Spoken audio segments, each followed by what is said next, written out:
Hello, this is Jimmy Mitchell, and we are back with another episode of the Libertarian Uncensored podcast, going over all the posts on the Libertarian Uncensored subreddit. So first we have Juice, Why Wind and Solar Make Our Power Grid Less Reliable, from John Stossel on YouTube, and I posted that, and I said, you should always be able to question the effectiveness of stuff like green energy, but that's just my opinion. In the video, Stossel goes into how, green energy isn't effective as they're making it out to be, and government increasingly provides subsidies for that, and I don't think that's how it should go. I think if people want to naturally use green energy, I think they should be able to, but I don't think the government should be forcing people to use green energy, and that's increasingly the direction that states like California are going. I think use whatever energy source you want to, but you should always be able to question the effectiveness of it, and that's my thoughts on that issue. Then we have, the whole point of protesting is to make people uncomfortable. Activists take that discomfort as status quo and advocate for concrete policy changes. The folks who complain protest demands make others uncomfortable. That's the point. Alexandria Ocasio-Cortez on January 20th, 2020, from Brianna Morello on Twitter, and I posted that. And I said, then that was her quote tweeting Breaking 911, who AOC said, "It's fucked up, man. AOC is total meltdown when confronted leaving movie theaters by fellow liberals who managed to say the word genocide." And I said, rules for thee, but not for me. AOC says, "Oh, speak truth to power." And the protester says, "Okay," and protests AOC. And then AOC goes, "Not like that."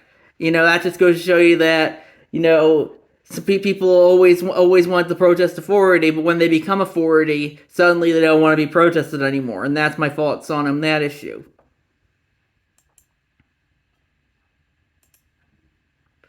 Then we have the WPATH files. Advocates of gender-affirming care say it's evidence-based. But now, newly released internal files from the World Professional Association for Transgender Health, WPATH, prove that the practice of transgender medicine is neither scientific nor medical, from Michael Schellenberger on Twitter, and I posted that, and I said,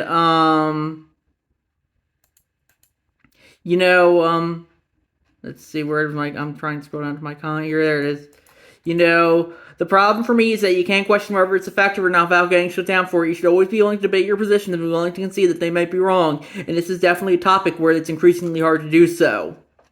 Chop off your dick for all I care. I just think it should be okay to question the scientific effectiveness of it, especially when it's applied to children. But that's fascism by Reddit standards these days. And that's my problem with that, yeah.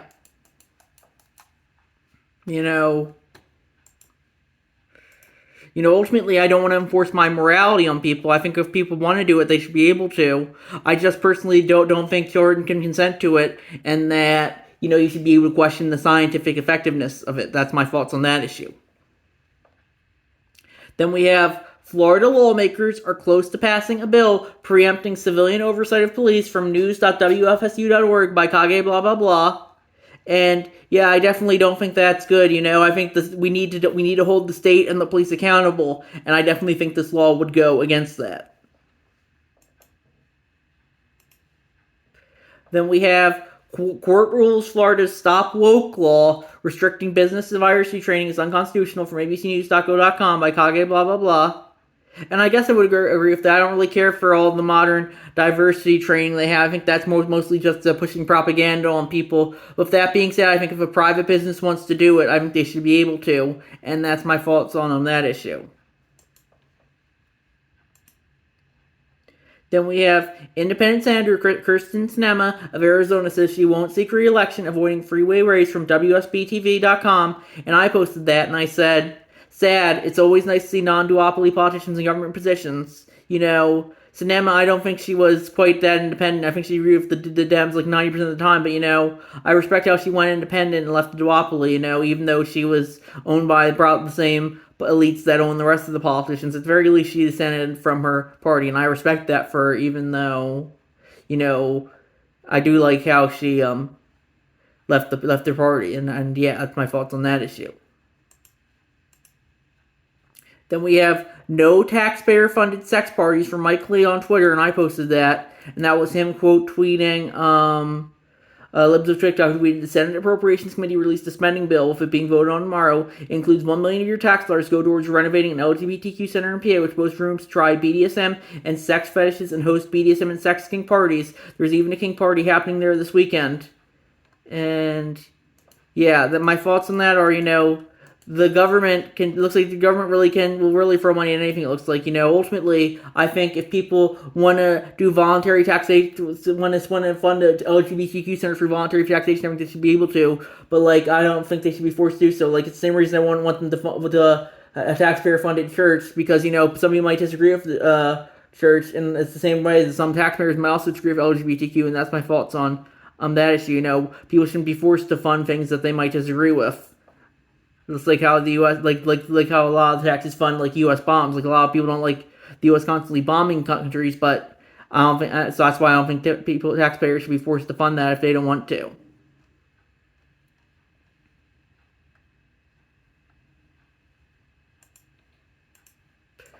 Then we have one of the single most psychotic and bloodthirsty warmongers to serve in the U.S. government in decades, from Glenn Greenwald, and that's his tweet about how Victoria Nuland is resigning.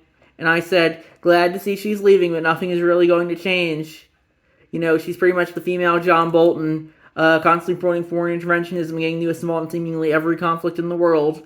She was also heavily involved in the 2014 Ukraine coup and appointed the government after that. She's one of the people most responsible for the current conflict. I ultimately think that, Russia is unquestionably the most responsible, but that doesn't mean that the U.S. is blameless, especially since its goal has always been to police the world, which it has been very open about, And I definitely do think the 2014 Ukraine coup, Euromodern, was kind of astroturfed. And after that coup, she did phone call the government and say, "Oh, I want you to point this person there and this person there," and that's why I definitely think I definitely don't think Russia is good in the Ukraine conflict, but I definitely don't think the U.S.'s intentions are pure either, and that's my thoughts on that issue. Then we have Haley defeats Trump in Vermont GOP primary from the Hill, and I posted that, and I said, that's 2 for Haley and 24 for Trump for those keeping score.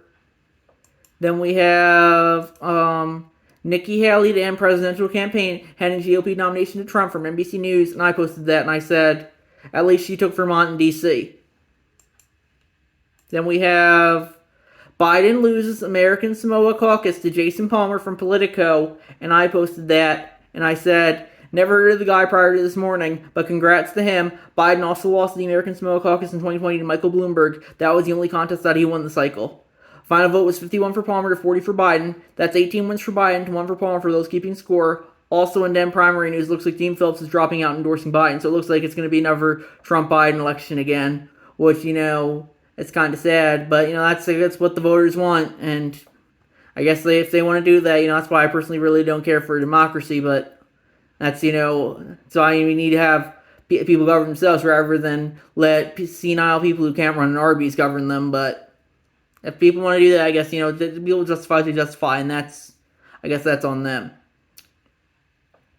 Then we have Blue Collar Town, rocked as nation's oldest gun manufacturer, flees for red state, can erase history from foxbusiness.com by Ninja Lover. And yeah, that just goes to show you how increasingly people have to leave states they've been in for generations over ideological differences, and sadly, that's how life is increasingly these days.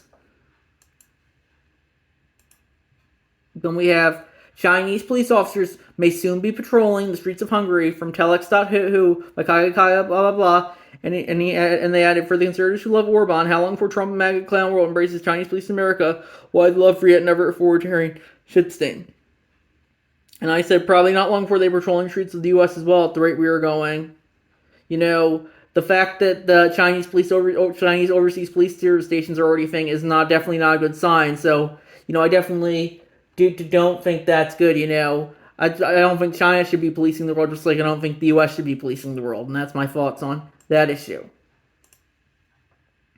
Then we have poll, who will officially clinch their party's nominations first? And I said Biden's currently at 1,506 delegates and needs to reach 968 delegates to reach official clinch nomination. Trump is currently at 1,004 delegates and needs to reach 1,215 delegates to officially clinch nomination. And it's currently 2 votes for Biden, 2 votes for Trump. And I added, I think it's going to be Biden because he's proven to be more dominant in his primary so far, but I could see it being Trump as well if Haley dropping out. Then we have one of the world's most populated cities is running nearly out of water, as many go days, if not weeks, without it, from CBSNews.com by Zachness. And I didn't comment on that one, but yeah, I definitely do think, people will adapt, and hopefully they can get water. I wonder what city, this is Mexico City, hopefully they can get water in Mexico City, and yeah, maybe use desalination. I know Mexico City is a bit inland, so I don't know if that's going to work, but hopefully they'll find a way to get people water. Then we have another instance of censorship.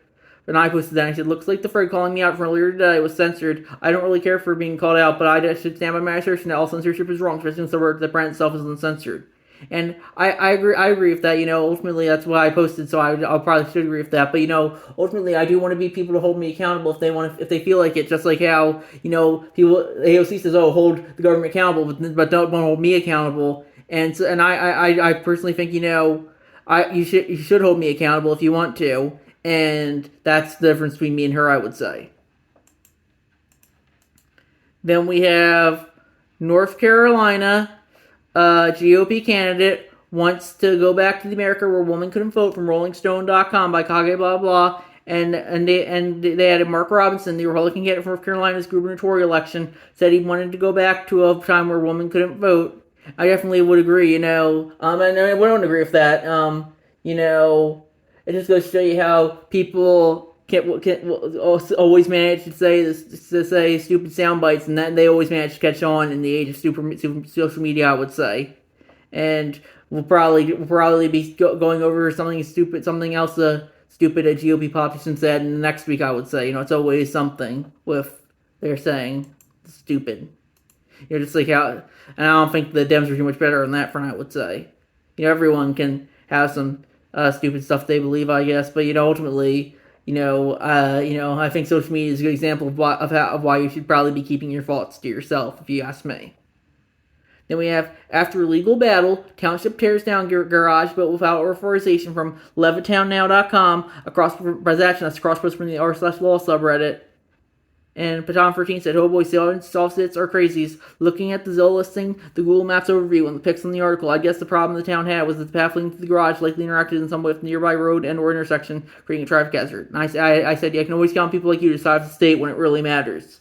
And that just goes to show you that, some people might say, I'm libertarian, I'm against the state, but they'll justify the state tearing down the garage you built on your property because, it might be might have a traffic hazard. And that just goes to show you, you just can't just let the state tell you what to do. You own yourself. The state doesn't own you. And that's my thoughts on that issue. And I think we're going to wrap it up there. I'll see you guys in the next episode. Bye.